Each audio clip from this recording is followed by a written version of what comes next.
영국의 작은 마을 요크셔에서 온 에밀리는 런던의 한 찻집에서 일하는 젊고 아름다운 아가씨였다. 그녀는 갈색 머리에 초록색 눈을 가진 소박하지만 성실한 여성이었다. 런던의 번잡함 속에서도 요크셔의 정겨움과 순박함을 간직하고 있었다. 어느 날 에밀리는 그 찻집에서 백왕공 윌리엄을 만났다. 윌리엄은 런던 토박이로 작지만 아늑한 노동자 구역의 아파트에서 살고 있었다. 비록 부유하지는 않았지만 정직하고 성실한 윌리엄의 모습에 에밀리는 호감을 느꼈다. 둘은 곧 사랑에 빠졌고 소박하지만 행복한 결혼식을 올렸다. 결혼 후 에밀리와 윌리엄은 윌리엄의 작은 아파트에서 신혼생활을 시작했다. 에밀리는 요크셔에서 가져온 소박한 살림살이로 런던의 작은 보금자리를 꾸몄다. 얼마 지나지 않아 그들에게 축복과도 같은 소식이 찾아왔다. 에밀리가 임신을 한 것이다. 기쁨도 잠시. 아이가 태어나면 지금의 아파트는 너무 비좁을 터였다. 고민 끝에 에밀리와 윌리엄은 무리해서라도 새 아파트를 마련하기로 결심해. 그들은 런던 외곽의 신축 아파트를 분양받았고 팍팍한 살림에도 불구하고 미래에 대한 희망으로 가득 차 있었다. 에밀리와 윌리엄은 아들의 이름을 해리라고 지었다. 해리는 그들의 삶에 새로운 기쁨과 행복을 가져다 주었다. 그러나 에밀리와 윌리엄에게는 곧 예상치 못한 시련이 닥쳐왔다. 윌리엄의 어머니, 마가렛 대처 부인이 갑작스레 그들의 집에 들이닥친 것이. 마가렛 부인은 런던 교회의 오래된 저택에서 홀로 살던 과부였다. 젊은 시절에는 꽤나 부유한 귀족 가문 출신이었지만 남편의 사업 실패로 가세가 기울어 지금은 과거의 영광만을 간직한 채 살아가고 있었다. 마가렛 부인은 기품 있는 외모와 고상한 말투를 지녔지만 어딘지 모르게 시대에 뒤떨어진 듯한 인상을 풍겼다. 그녀는 아들 부부에게 한마디 상의도 없이 불쑥 찾아와 다짜고짜 함께 살겠다고 선언했다. 얘야 윌리엄, 그리고 에밀리, 나 이제부터 너희와 함께 살기로 했단다. 마가렛 부인은 거실 소파에 앉아 마치 여왕이 신하에게 명을 내리듯 말했다. 그녀의 목소리에는 한치의 망설임도 미안함도 느껴지지 않았다. 어머니, 그게 무슨 말씀이세요? 윌리엄은 당황하여 말을 더듬거렸다. 에밀리 역시 놀란 눈으로 마가렛 부인을 바라보았다. 무슨 말이긴? 나도 이제 늙었고 혼자 살기 적적해서 그러는 거지. 너희와 함께 살면서 해리도 돌봐주고 집안일도 도와주면 좋지 않겠? 마가렛 부인은 여전히 도도한 태도를 유지하며 대답했다. 하지만 어머니, 저희 집이 좁다는 건 아시잖아요. 게다가 해리도 아직 어린데. 윌리엄은 조심스럽게 반대 의사를 내비쳤다. 좁다니? 내가 살던 저택에 비하면 이 정도는 하기 그지없구나. 그리고 해리? 갓난아기 돌보는 게 뭐 그리 어렵다고 내가 다 알아서 할 테니 너희는 걱정 말 거라. 마가렛 부인은 윌리엄의 말을 가볍게 무시하며 자신의 결정을 번복할 생각이 없음을 분명히 했다. 에밀리는 시어머니의 갑작스러운 방문과 막무가내식 통보에 어안이 벙벙했다. 그녀는 시어머니를 어떻게 대해야 할지 몰라 그저 묵묵히 서 있을 뿐이었다. 윌리엄은 어머니와 아내 사이에서 이러지도 저러지도 못한 채 난감한 표정을 지었다. 마가렛 부인의 등장은 에밀리와 윌리엄의 평온했던 일상에 거대한 파장을 일으켰다. 그녀는 마치 자신의 저택에 온 것처럼 아들 부부의 삶에 거침없이 개입하기 시작했다. 에밀리가 정성껏 차린 요크셔 전통 음식에는 온갖 트집을 잡으며 런던 사람들은 이런 촌스러운 음식을 먹지 않는다고 핀잔을 주었다. 에밀리, 이 수프는 도대체 뭘로 만든 거니? 쿰쿰한 냄새가 나는구나. 런던에서는 적어도 크림 스프 정도는 먹어줘야지. 마가렛 부인은 스프 그릇을 밀어내며 경멸 섞인 말투로 말해. 어머님, 이건 요크셔에서 즐겨 먹는 채소 스프에 건강에도 좋고 맛도 담백하답니다. 에밀리는 애써 웃으며 설명했지만 마가렛 부인의 표정은 여전히 굳어있었다. 건강? 맛? 그런 건 다 핑계고 그냥 재료가 싸구려라서 그런 거 아니니? 런던의 고급 식당에서는 이런 음식을 내놓지 않는다. 너도 이제 런던에 살려면 좀 더 세련된 음식을 배우는 게 좋을 거야. 마가렛 부인은 에밀리의 자존심을 긁는 말들을 서슴없이 내뱉었다. 에밀리는 시어머니의 계속되는 지적에 점점 지쳐갔다. 그녀는 시어머니의 비위를 맞추기 위해 요크셔에서 즐겨 먹던 음식 대신 런던 스타일의 요리를 배우기 시작했다. 하지만 서툰 솜씨로 만든 음식은 마가렛 부인의 입맛을 만족시키지 못했고 오히려 더 큰 잔소리만 불러왔을 뿐이었다. 에밀리, 이건 또 뭐니? 스테이크가 너무 질기구나. 그리고 소스는 왜 이렇게 묽은 거야? 런던에서는 스테이크에 걸쭉한 그레이비 소스를 곁들여 먹는다. 너는 도대체 윌리엄에게 뭘 해먹이고 다닌 거? 마가렛 부인의 잔소리는 음식에만 국한되지 않았다. 그녀는 에밀리의 집안일 솜씨에도 사사건건 간섭하며 런던의 귀부인들은 이렇게 집안일을 하지 않는다고 끊임없이 비교하고 가르치려 들었. 에밀리, 청소는 그렇게 하는 게 아니란다. 먼지가 구석에 그대로 남아 있잖니. 런던에서는 하녀들이 꼼꼼하게 청소를 하기 때문에 먼지 한 톨도 찾아볼 수 없다. 어머님, 저는 하녀가 아닌데요. 에밀리는 속으로 한숨을 쉬며 묵묵히 청소기를 다시 돌렸. 마가렛 부인은 에밀리가 해리를 돌보는 방식에도 불만이 많았. 그녀는 에밀리가 해리에게 요크셔 사투리를 가르친다며 핀잔을 주었고 해리를 너무 오냐오냐 키운다고 잔소리를 늘어놓았. 에밀리, 해리에게 그런 촌스러운 사투리를 가르치면 어떡하니? 런던에서 살려면 표준어를 써야. 그리고 해리를 너무 응석바디로 키우면 나중에 버릇없는 아이가 된단다. 내가 엄격하게 교육시켜야겠군. 에밀리는 시어머니의 간섭이 점점 더 숨막히게 느껴졌다. 그녀는 자신의 방식대로 해리를 키우고 싶었지만 마가렛 부인의 위세에 눌려 아무 말도 하지 못했. 윌리엄은 어머니와 아내 사이에서 눈치만 보며 이러지도 저러지도 못하는 상황이었. 그러던 어느 날 에밀리는 이웃에 사는 존스 씨의 도움을 받게 되었다. 존스 씨는 윌리엄과 에밀리 부부의 옆집에 사는 인자한 노인이었. 그는 젊은 부부의 사정을 딱하게 여겨 종종 그들을 돕곤 했다. 에밀리, 힘든 일이 있으면 언제든 나에게 말하게. 내가 도울 수 있는 일은 최대한 돕겠네. 존스 씨는 따뜻한 미소와 함께 에밀리에게 위로의 말을 건넸. 고맙습니다, 존스 씨. 시어머님과의 관계가 너무 힘들어서. 에밀리는 존스 씨에게 자신의 속마음을 털어놓았. 마가렛 부인이라면 그럴 만도 하지. 그 여자는 젊었을 때부터 오만하고 자기밖에 모르는 사람이었어. 윌리엄이 고생이 많겠구먼. 존스 씨는 혀를 끌끌 차며 말했. 존스 씨는 에밀리에게 마가렛 부인에 대한 이야기를 들려주었다.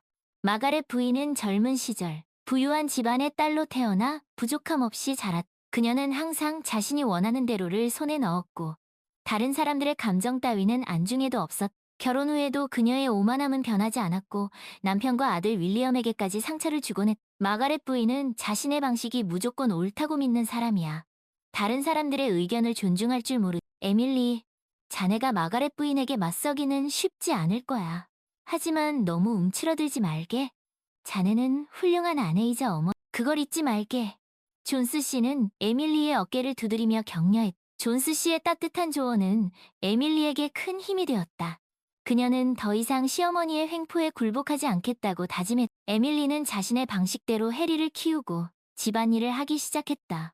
물론 마가렛 부인의 잔소리는 계속되었지만 에밀리는 예전처럼 주눅들지 않았. 어머님, 저는 제 방식대로 해리를 키울 거예요. 해리는 아직 어리고 사랑과 보살핌이 필요해. 어머님의 방식이 무조건 옳은 건 아니에요. 에밀리는 단호한 목소리로 말했. 뭐라고? 지금 나한테 대드는 거냐? 괘씸하구나. 마가렛 부인은 에밀리의 태도 변화에 몹시 불쾌해. 대드는 게 아니에요. 어머님과 저는 서로 다른 환경에서 자랐고 생각하는 방식도 달라. 서로의 방식을 존중해 주셨으면 좋겠어요.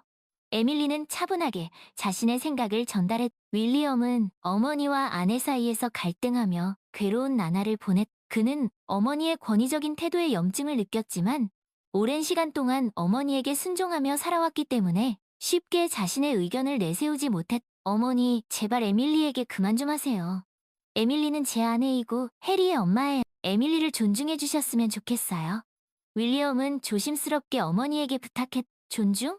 내가 널 어떻게 키웠는데 그런 말을 하는 거니? 나는 네 엄마. 네가 나에게 복종하는 건 당연한 거야. 마가렛 부인은 윌리엄의 말을 무시하며 자신의 권위를 내세웠. 어머니, 저는 이제 어른이에요. 제게는 지켜야 할 가정이 있고 어머니의 말씀대로만 따를 수는 없어요. 윌리엄은 처음으로 어머니에게 자신의 생각을 강하게 표현했. 윌리엄의 단호한 태도에 마가렛 부인은 적잖이 충격을 받았다. 그녀는 아들이 자신에게 반기를 들 거라고는 상상도 하지 못했다. 윌리엄의 변화는 에밀리와 존스 씨의 영향이 컸다. 에밀리의 강인함과 존스 씨의 지혜로운 조언은 윌리엄에게 용기를 주었고 그는 더 이상 어머니의 그늘에 가려진 유약한 아들이 아니었다. 어느 날 윌리엄은 어머니의 비밀을 알게 되었다. 마가렛 부인이 런던 교회의 저택을 팔고 그 돈으로 빅토리아의 결혼 자금을 마련했다는 사실이었다. 빅토리아는 윌리엄의 여동생으로 런던에서 화려한 삶을 동경하는 허영심 많은 여성이었다. 그녀는 부유한 남자와의 결혼을 통해 자신의 신분 상승을 꿈꾸고 있었다. 어머니, 저택을 파셨다는 게 정말이에요? 왜 저에게 한마디 상의도 없이? 윌리엄은 배신감과 분노에 휩싸여 어머니에게 따져 물었다. 상의는 무슨? 어차피 그 집은 내 명의로 되어 있었어. 내가 내 재산을 처분하는데 너의 허락을 받을 필요는 없지. 마가렛 부인은 뻔뻔한 태도로 일관했다. 하지만 어머니, 그 집은 우리 가족 모두의 추억이 담긴 곳이잖아요. 게다가 저도 그 집에 대한 권리가 있고요. 윌리엄은 울분을 토하며 말했다. 권리? 네가 무슨 권리가 있다는 거니? 내가 널 낳아주고 키워줬으면 그걸로 된 거 아니니? 너는 그냥 내가 시키는 대로 살면 되는 거야. 마가렛 부인은 여전히 아들을 자신의 소유물처럼 취급했다. 어머니는 저를 한 번도 존중해 주신 적이 없어요. 저도 이제 어머니의 뜻대로만 살 수는 없어요. 어머니는 잘못된 선택을 하신 거예요. 윌리엄은 단호하게 말했다. 윌리엄은 어머니에게 저택을 판 돈의 일부를 요구했다. 그는 그 돈으로 아파트 대출금을 갚고 해리의 미래를 위해 저축하고 싶었다. 마가렛 부인은 윌리엄의 요구를 단호하게 거절했고 두 모자 사이의 갈등은 극으로 치달았다. 어림없는 소리? 그 돈은 빅토리아의 결혼 자금으로 쓸 거야. 너는 내 힘으로 알아서 살아가거라. 마가렛 부인은 끝까지 이기적인 태도를 보였다. 어머니, 정말 너무하십니다. 빅토리아는 어머니의 딸이지만 저도 어머니의 아들이에요. 왜 저에게는 이렇게 냉정하게 대하시는 건가요? 윌리엄은 어머니에 대한 실망감과 분노를 감추지 못했다. 너는 이미 결혼해서 가정을 꾸렸잖니. 하지만 빅토리아는 아직 아니야. 나는 빅토리아가 부유하고 안정적인 삶을 살기를 바란다. 그것이 엄마로서 내가 해야 할 일이야. 마가렛 부인은 자신의 선택을 정당화했다.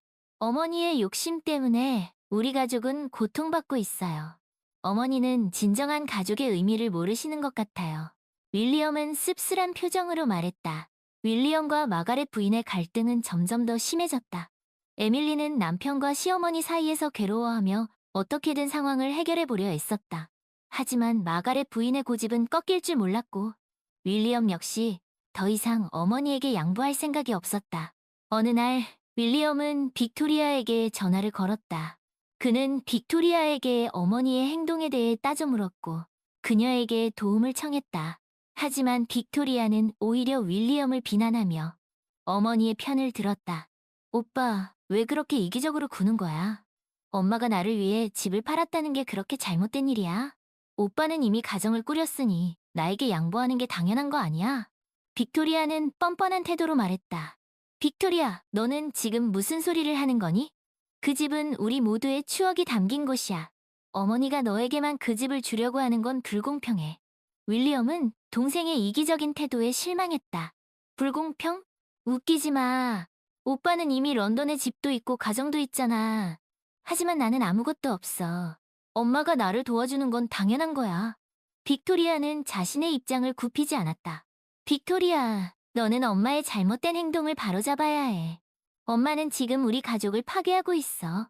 윌리엄은 마지막으로 동생을 설득하려 애썼다. 시끄러워. 오빠는 그냥 엄마 말을 따르면 돼. 괜히 나서서 일을 크게 만들지 마. 빅토리아는 윌리엄의 말을 무시하고 전화를 끊어버렸다.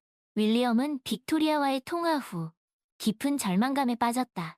그는 어머니와 여동생의 이기적인 행동에 큰 상처를 받았고 자신의 가족을 지키기 위해 이제는 홀로 싸워야 한다는 사실을 깨달았다.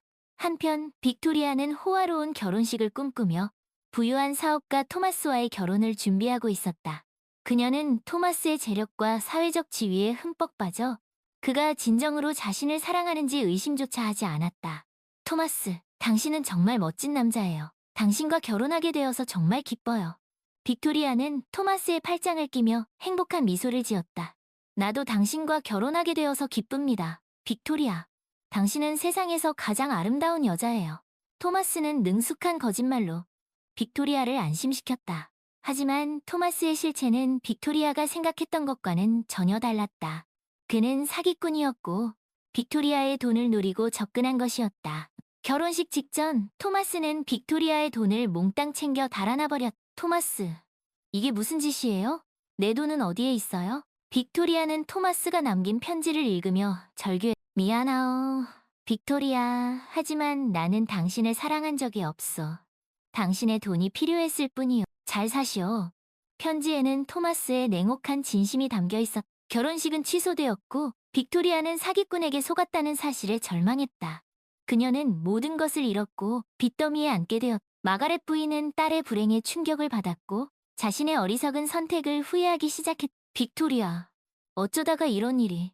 내가 너를 망쳐버렸구나. 마가렛 부인은 눈물을 흘리며 딸을 끌어안았다. 엄마, 이제 어떡하죠? 저는 모든 걸 잃었어요. 내가 잘못했다. 내가 너에게 잘못된 가치관을 심어주었고 돈보다 더 중요한 것이 있다는 걸 잊고 있었어.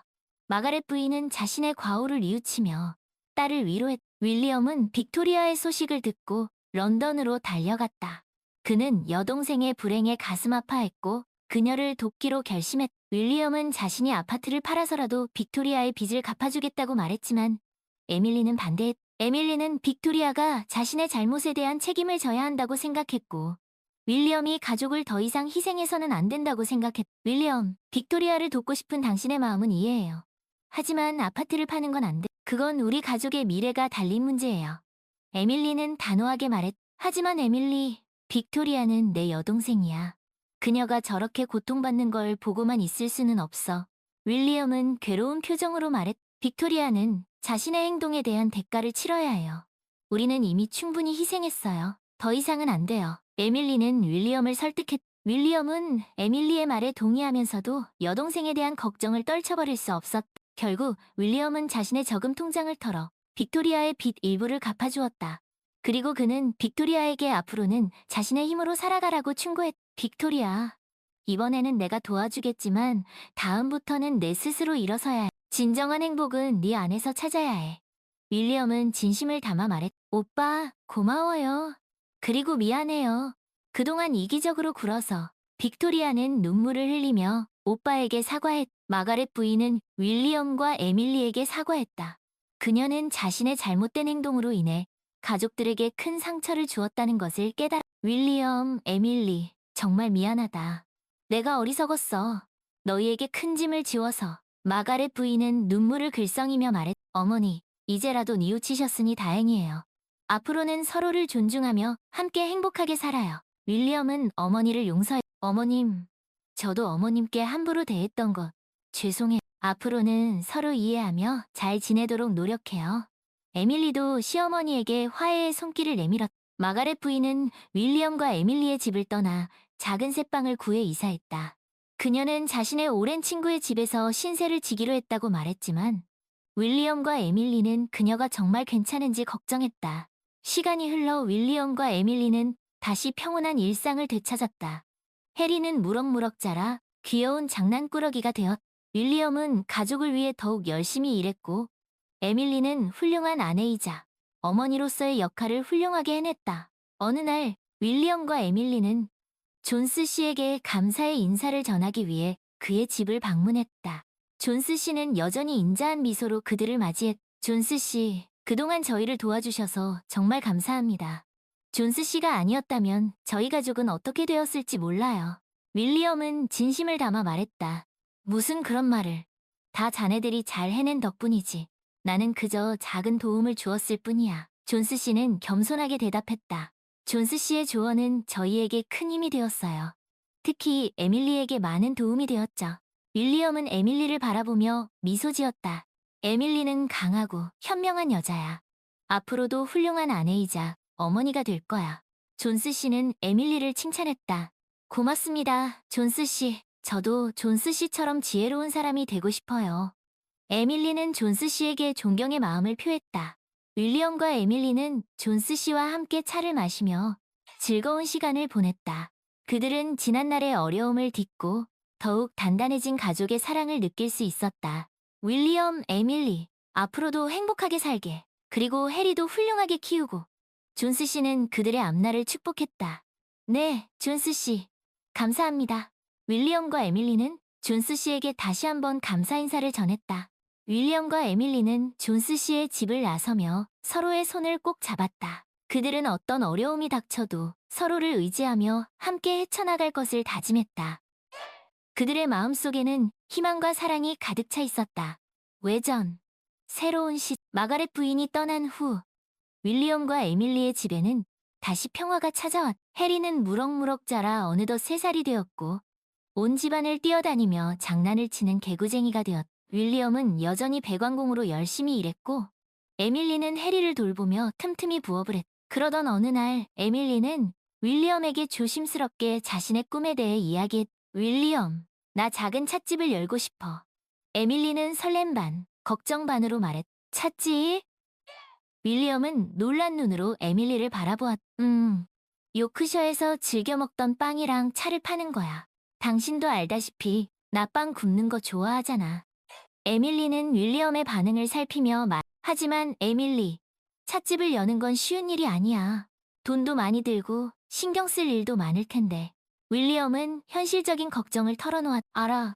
그래서 당신과 상의하고 싶었어. 우리 그동안 모아둔 돈도 조금 있고 존스 씨에게도 도움을 청할 수 있을 거야. 에밀리는 윌리엄을 설득하기 시작했다. 존스 씨가? 윌리엄은 의아한 표정을 지었다. 존스 씨가 예전에 작은 가게를 운영하셨다고 했어.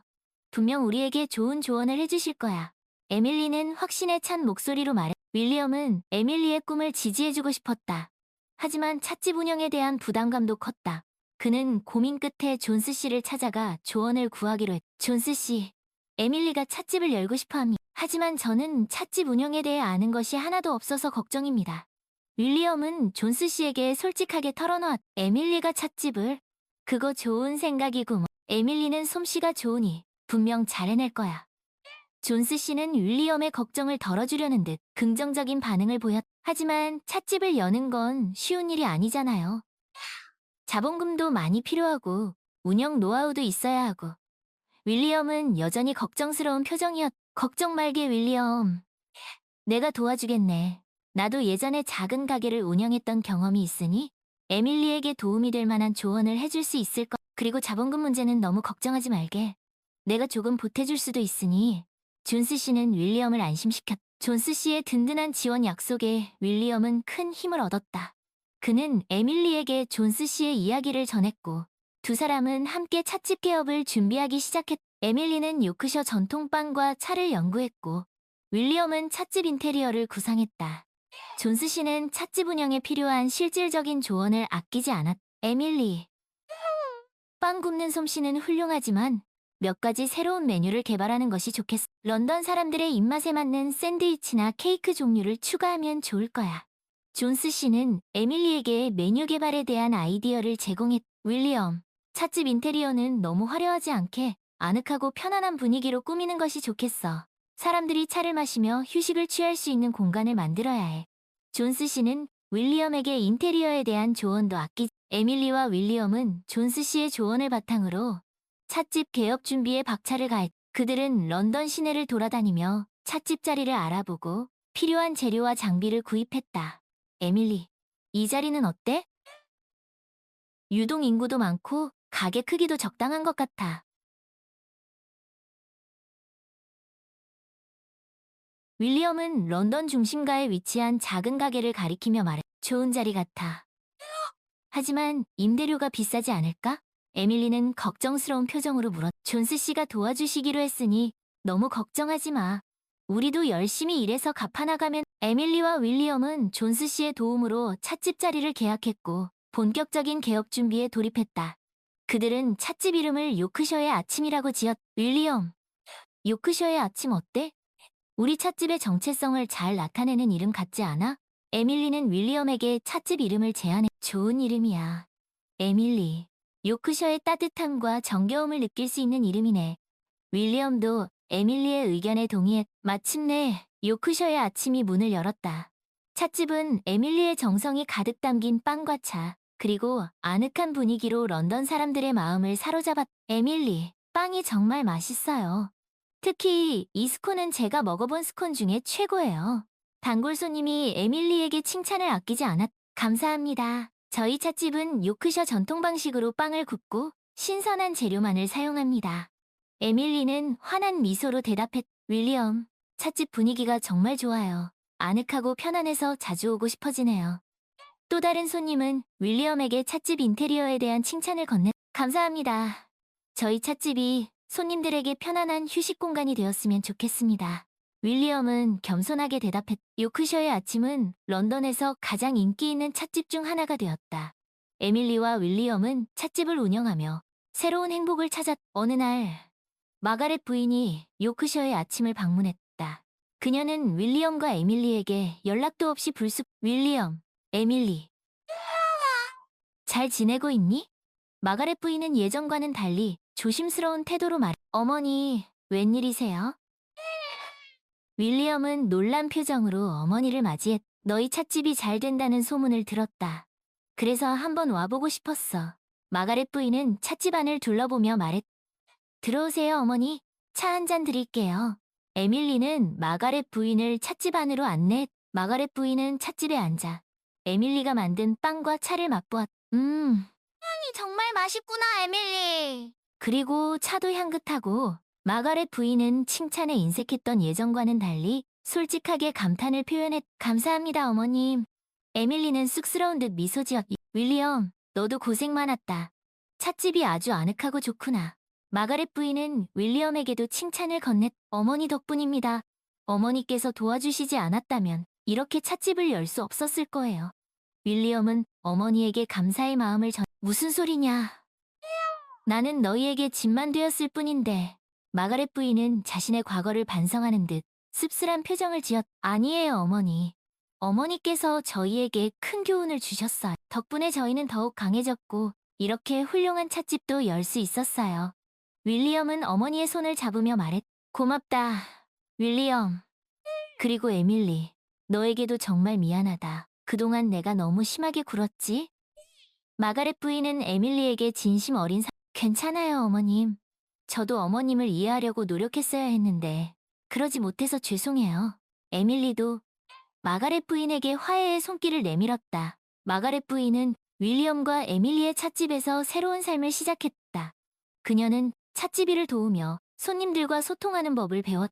그리고 과거의 오만함과 독선적인 태도를 버리고 주변 사람들에게 마음을 열기 시작했다. 에밀리, 스콘 굽는 법 좀 가르쳐 주겠니? 나도 너처럼 맛있는 빵을 굽고 싶구나. 마가렛 부인은 에밀리에게 빵 굽는 법을 배우고 싶다고 부탁했다. 네, 어머님. 제가 가르쳐 드릴게요. 에밀리는 기쁜 마음으로 마가렛 부인에게 빵 굽는 법을 전수했다. 마가렛 부인은 에밀리에게 빵 굽는 법을 배우며 진정한 행복이 무엇인지 깨닫게 되었다. 그녀는 더 이상 과거의 영광에 얽매이지 않고 현재의 삶에 감사하며 윌리엄, 에밀리, 그리고 해리와 함께 행복한 시간을 보냈다. 어느 늦은 밤, 해리가 잠든 후 윌리엄과 에밀리는 찻집에 남아 조용히 이야기를 나누었다. 에밀리, 당신은 정말 대단해. 찻집을 이렇게 성공적으로 운영하다니. 윌리엄은 감탄스러운 표정으로 에밀리를 바라보았. 당신 덕분이야, 윌리엄. 당신이 나를 믿고 지지해주지 않았다면 나는 찻집을 열 용기를 내지 못했을 거야. 에밀리는 윌리엄에게 고마움을 전했다. 그리고 존스 씨의 도움도 컸지. 존스 씨는 우리에게 정말 큰 은인이야. 윌리엄은 존스 씨를 떠올리며 미소 지었다. 맞아, 존스 씨는 우리에게 제2의 아버지와 같은 분이셔. 앞으로도 자주 찾아뵙고 감사 인사를 드려야겠어. 에밀리도 존스 씨에 대한 고마움을 표현했다. 에밀리, 우리 앞으로도 이렇게 행복하게 살자. 서로 의지하고 사랑하며 해리도 훌륭하게 키우자. 윌리엄은 에밀리의 손을 꼭 잡으며 말했다. 윌리엄. 우리 가족은 어떤 어려움도 함께 이겨낼 수 있을 거야. 에밀리는 윌리엄의 눈을 바라보며 행복한 미소를 지었다. 요크셔의 아침은 런던 사람들에게 따뜻한 위로와 행복을 전하는 공간이 되었다. 그리고 윌리엄과 에밀리, 그리고 그들의 가족에게는 새로운 시작을 알리는 희망의 공간이 되었다.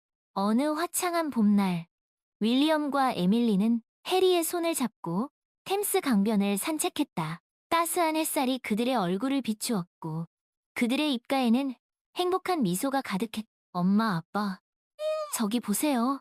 오리들이에요.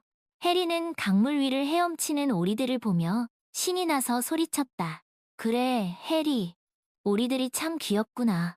에밀리는 해리를 품에 안으며 오리들을 가리켰다. 해리야, 저 오리들처럼 우리 가족도 항상 함께 행복하게 살자. 윌리엄은 해리의 머리를 쓰다듬으며 따뜻한 목소리로 말했다.